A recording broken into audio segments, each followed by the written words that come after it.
With tensions growing between the United States and North Korea, President Trump is not ruling out military action. But what would that major conflict, as the president referred to it, look like? We got North and South Korea. What's stunning in the beginning as we look at this is how close Seoul is to the DMZ. So you have 26 million people in Seoul, roughly double the size of Manhattan, within artillery range of North Korea, where typically the North Koreans have pushed down over 20 to 30,000 artillery pieces down along this DMZ so border. It's right around here. That's right along there. And a number of them can hit. Can you imagine artillery flying into Manhattan and starting to impact a city the size of Seoul? So that's key to the military planning. Because it's only 35 miles away. That's right. All right, so let's take a look. They've been waiting for this day for 50 years. That's right. And to our, in our column, the good thing is a lot of their equipment right here is 50 years old. That's right. It's absolutely obsolete. So how this thing would roll out, I think, if the diplomatic option fails and the North Koreans continue to march towards an intercontinental ballistic missile that can strike the United States, or even a shorter range one that can strike Japan and South Korea, first you would see our stealth capability come in. B-2 bombers, F-22 fighters that are going to go after the North Korean regime. We're going to try to decapitate right here in Pyongyang. Okay, so this depicts all of their assets. That's right. Meanwhile, these are our assets in South Korea. So you're going to see that stealth capability penetrate their air defenses, which again, they've been building up for 50 years, but they can't detect our stealth bombers. Try to take out the leader himself, try to take out his key commanders, take out that air defense capability and his nuclear capability. I'm confident we can do that. That will be followed by hundreds of cruise missiles between our submarines, the Carl Vinson, the destroyers, and then at the same time, cyber attacks, covert attacks, special operations attacks. Meanwhile, satellite photos of North Korea's nuclear test facility in Punggye-ri show a flurry of new activity at the site amid growing speculation the regime is on the verge of conducting its 6th nuclear test. Now, Kim Jong-un's reign of terror appears to be continuing, with another high-ranking North Korean official apparently executed. North Korea has apparently acquired a second submersible barge for testing its submarine-launched ballistic missiles, indicating that the regime is planning to expand or accelerate the program. We're learning today that North Korean leader Kim Jong-un sent over 10 terror groups to China and Southeast Asian countries. U.S. Special Operations Forces are ready to strike at North Korea's nuclear facilities and other sites housing weapons of mass destruction in the event of a future conflict. Pyongyang launched a ballistic missile early Sunday morning. What's significant about this act is that it comes just a few days after the new South Korean president, with a friendlier approach to inter-Korean relations, is sworn into office. More now on Kim Jong-un's latest provocation, yet another missile launch. A Pentagon official confirming to Fox News that North Korea has yet again defied the international community, launching some sort of ballistic missile just hours ago. Alarming new information coming from North Korea. That launch over the weekend looking even more dangerous than we first thought. Pyongyang saying that it launched a missile. Now experts say it's the longest range ballistic missile yet tested, and that missile was up in the air for the longest time ever. It traveled just under 500 miles, but at a high altitude, landed just off the coast of Russia. With a flatter trajectory, it could have hit the U.S. military base on the island of Guam, could have a range of something like 2,500 miles. And the international community is continuing to react to North Korea's recent missile launch. The U.S., Russia, and the UN have condemned Pyongyang for its destabilizing actions, but Russian President Vladimir Putin is suggesting the related parties try more carrot and a little less stick to coax the regime back to talks. Here's what I find concerning. It traveled an altitude of 1,200 miles, a distance of 435 miles, only 60 miles shy of Russia. The altitude factor, if you change the angle of that, you can go a lot further away. Nonetheless, this would have encompassed all of Japan and all of South Korea. What finds you concerned about that now? That's right. It's a medium-range ballistic missile. which means essentially it's got the capability to reach U.S. air bases in the Pacific, including Guam. So in that sense, this test constitutes a direct threat to U.S. national security interests. North Korea has blasted the Moon Jae-in administration for its response to last weekend's missile test by the regime. In its first condemnation of the newly elected President Moon since he took office, Pyongyang accused the South Korean government of colluding with foreign powers to conspire against North Korea. Last Sunday, North Korea fired off another missile, and now the U.S. confirmed the launch was a successful one. Citing unnamed defense officials, NBC News said the KN-17 did not burn up. In fact, its re-entry into the atmosphere was controlled, and the missile landed in the sea near Russia. I want to get your reaction on Ellison's reporting, because we had heard the Secretary of State Rex Tillerson say that he feels they could be acting out in the pressure that they're feeling, but then we also hear that they also launched their most successful test missile to date a week ago. What's your reaction to this? Well, the North Koreans, they're continuing to pursue their very aggressive missile ballistic testing program, despite our diplomatic efforts, despite our economic pressure of sanctions, despite enjoining the Chinese to help here. I think this timing of this probably has something to do with Trump's visit to the Middle East, certainly, because Kim Jong-Un, his history is he wants attention. The world's focused someplace else. He's going to get a little bit of attention here. But I think what will happen with the team in the White House and the State Department, eventually they're going to have to come to grips with, is China really helping here or not? And here's why I'm saying that. China has said that we're going to not accept their coal products anymore. Well, the fact is, after that statement that they made, they did accept some coal products. So they're Secondly, saying they're not doing. China said they're going to cut off the oil and not give it to North Korea. But there's no way we can check on it because it goes through a pipeline. Right. So some assessment will eventually have to be made. Is China gaming us like some of us suspect they are, and they're not going to really deliver here, and then we're going to have to go this by ourselves? Disregarding numerous warnings from the international community, North Korea raised the stakes on Sunday, testing its second missile in the space of a week. An unidentified flying device was spotted crossing the military demarcation line. South Korea responded by firing warning shots. According to the Joint Chiefs of Staff on Tuesday, it was sighted at around 4 p.m. local time in Cheolwon, Gangwon-do province. The South Korean troops gave several warning broadcasts before firing off 90 machine gun rounds towards the north. The military believes the object was likely a North Korean drone and is currently analyzing its tracks. South Korean forces upped defense readiness and air surveillance in the region. There are worries about what North Korea could do with a nuclear weapon, of course. One of them sounds like science fiction, but many people say the threat is real. Tonight, correspondent Doug McElway looks at both sides of the EMP debate. Today, the old duck and cover films from Cold War days seem campy and quaint. To many, a nuclear blast and its resultant electromagnetic pulse, or EMP, seems so unimaginable, so unlikely, that few worry about it, and fewer still take any precautions. It's not real, and it's something out of a James Bond movie. A general consensus is that it's not a real threat. It's not imminent by any stretch of the imagination. Tell that to Dr. Peter Vincent Pry, who heads Congress's EMP Commission. We have information, for example, the data from actual high-altitude nuclear detonations that were conducted by us and the Russians back in the 1961-62 time frame that did things like knock the lights out in Hawaii. An EMP is a short burst of electromagnetic energy that all nuclear explosions produce to varying degrees. A large EMP triggered over the United States from an orbiting nuke at the right altitude could fry the circuitry of cell phones, render electronic banking, automobile computers, railways, air traffic control, and airplanes themselves useless. 3 tests in 3 weeks. That's how many times North Korea has launched a missile since President Moon Jae-in was inaugurated in mid-May.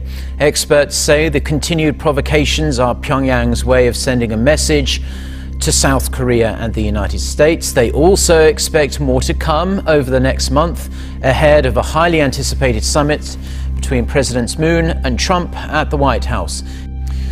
North Korea is accusing the United States of flying its B-1B strategic bombers close to the inter-Korean border. Pyongyang's state-run media claimed that the B-1B bomber flew from Guam to Korea on Monday in a drill to practice dropping nuclear bombs. It said the bombers approached an area 80 kilometers east of Gangneung, an eastern city in South Korea located near the military demarcation line. South Korea's defense ministry said on Tuesday that the B-1B bombers were indeed here on the peninsula conducting a joint drill with the South Korean military, but did not disclose further details. The Trump administration has announced its latest sanctions against North Korea for its missile and nuclear provocations. The new measures have raised eyebrows as they're more far-reaching than anticipated, even targeting Russian entities with ties to the north. This is a Fox News alert. You're looking at some file video there, but within the past few hours, we're getting news from South Korea that North Korea launched a salvo of ballistic missiles from the East Coast Thursday. The South Korean military is saying they're surface-to-ship missiles, and they're investigating the U.S. military, looking at all that this possibly means, especially with news out of South Korea today that we broke here on this show, that they were suspending the THAAD missile batteries that we were sending to South Korea, which was seen as a big victory for China, which was concerned about them, and possibly a big loss for the Trump administration. But now North Korea fires some missiles. Now, as a follow-up to that report, we are hearing that President Moon Jae-in is going to chair his first meeting of the National Security Council. That is going to be held at 2 p.m. Korea time, in just under 2 hours from now. They are going to discuss possible countermeasures to North Korea's ongoing missile provocations. We're getting reaction tonight to North Korea's latest missile tests. They came on the same day South Korea's new president suspended installation of new U.S.-provided anti-missile defenses. Correspondent Kirsten Fisher is watching all of it tonight from the Pentagon. When North Korea launched several surface-to-ship missiles about 24 hours ago, they landed in the same waters where, earlier this week, 2 U.S. aircraft carriers were conducting joint military exercises with the South Korean Navy. South Korean military leaders are saying the North likely wanted to show off its ability to precisely hit a large warship, while the country's new president is issuing this warning to his northern counterpart. Our government, as I have already clarified multiple times, will not back off at all or compromise regarding national security and people's safety. I'm not looking for a lesson. I want to support Otto. Yes. I want to support my other children, my community. I'm proud of the way everybody's handled this, and I'm so grateful that Otto's with us. He's with people who love him now. That means a lot to us. And is Fred Warmbier, the father of American college student Otto Warmbier, speaking out after North Korea's surprise release of his son from a prison this past week. However, Otto Warmbier was released after apparently suffering severe brain injuries in captivity. That is now raising serious questions about what happened to the exchange student after his arrest in 2016, and about the remaining 3 Americans we know the rogue regime is currently detaining. We're getting considerable reaction to the death of an American student released recently from captivity in North Korea. South Korea says the U.S. flew 2 supersonic bombers over the Korean peninsula today in a show of force following the passing of Otto Warmbier. North Korea has reportedly conducted a test of a rocket engine that could potentially be used to power an intercontinental ballistic missile. Reuters and Fox News, citing unnamed U.S. officials, say Pyongyang may have been testing the smallest stage of an ICBM rocket engine. It would represent the regime's first rocket engine test since it conducted 3 back in March. It also comes at a time when the United States has reported increased activity at North Korea's Seoul nuclear test site. Has revealed more details about Tuesday's launch of an ICBM. New advancements are said to have contributed to it being the longest-range missile the regime has ever developed. A device that experts say could have reached as far as the US state of Alaska. North Korea has also announced that such missiles in the future could be easily equipped with nuclear warheads. That's an announcement that's got Washington calling on the international community to do more. The UN Security Council will be in session later this Wednesday to discuss this latest test. Well, Shannon, I worry a bit that the Chinese, after the meeting with President Trump at Mar-a-Lago, basically said, we'll take care of this North Korea problem, and, kind of you need to relax the pressure over here and these other issues with South China Sea, trade, currency manipulation. And we're seeing now that the Chinese have not stepped up to the plate. There were some initial good signs, but they have, trade has increased between China and North Korea, and they haven't really done what they need to do to clamp down on North Korea's missile program. Also on the agenda today at the G20 summit, confronting North Korea. The question is, how will President Trump deal with a potential nuclear threat? And Griff Jenkins is live for us in Washington, D.C. with more on that. Hi, Griff. Hi, Rob and Heather. Terrorism, trade, and climate change are all on the agenda at the G20, but what's really on the minds of these world leaders is how will the U.S. respond to North Korea, and what actions will they take? As celebrations were breaking out in the streets of Pyongyang, President Trump addressed the successful July 4th ICBM missile test for the first time in his stop in Poland. It's a shame that they're behaving this way, but they are behaving in a very, very dangerous manner, and something will have to be done about it. Well, you've probably heard North Korea saying that a U.S. practice mission that flew up the Korean peninsula is an escalation towards nuclear war. The B-1 bombers flew from their base in Guam to run military drills with Japan and South Korea. It's a show of force in the wake of Kim Jong-Un's defiance, testing an intercontinental ballistic missile, as you know, on the 4th of July. Michael Oslin is an expert in Asian studies at Stanford University's Hoover Institution. Thank you for joining us, Michael. I'll get it out eventually. Did the storyline change this week on Tuesday, and how so? I think it did. We have waited for years to see how far North Korea would go with this program of theirs, and they now have tested an intercontinental ballistic missile, which means now for the first time the U.S. homeland can be put at risk because of the commitment we've made to South Korea. It's easy to make a commitment when there's not a lot of cost to you. Now the cost has raised dramatically, and I don't think that our thinking about the strategic risks have kept up with it. Yes, sir. One more. Kim Jong-un's been celebrating their ICBM launch with some cultural performances. I just wondered, you live in San Francisco, which seems to be on the verge of being threatened now by North Korea's ballistic missile program. Do you have confidence in the administration's approach on handling this issue? And if not, what do you think that they should change up?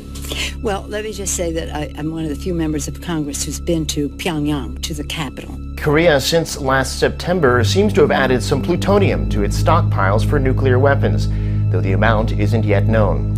According to the U.S.-based website 38 North, which monitors the regime, thermal imagery shows that Pyongyang appears to have increased plutonium production at its main nuclear complex in Yongbyon from September through this June.